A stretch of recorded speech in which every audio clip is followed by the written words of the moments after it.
নির্বাচনের জন্য প্রধান উপদেষ্টা ডক্টর মোহাম্মদ ইউনূসের ঘোষিত সময়সীমা মাথায় রেখেই কাজ করছে নির্বাচন কমিশন। সেই লক্ষ্যে সোমবার থেকে বাড়ি বাড়ি গিয়ে ভোটার তালিকা হালনাগাদের জন্য তথ্য সংগ্রহের কাজ শুরু হচ্ছে। 20 জানুয়ারি থেকে শুরু হয়ে হালনাগাদের কাজ চলবে 3 ফেব্রুয়ারি পর্যন্ত।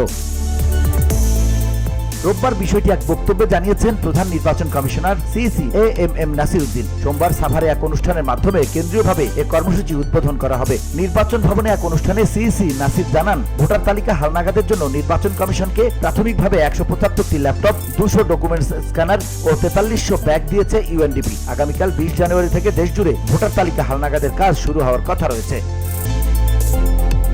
এ কার্যক্রমে 65,000 মানুষ কাজ করবেন বলে জানিয়েছেন সিইসি। প্রধান নির্বাচন কমিশনার জানান, এই কার্যক্রমে ইউএনডিপি লজিস্টিক সাপোর্ট দিচ্ছে। পুরো নির্বাচন প্রক্রিয়াতেই হয়তো আমরা তাদের সমর্থন চাইব।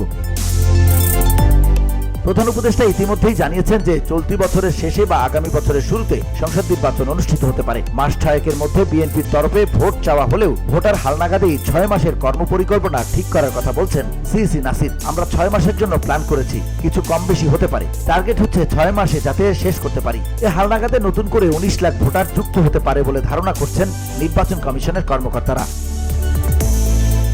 VOD Bangla news desk.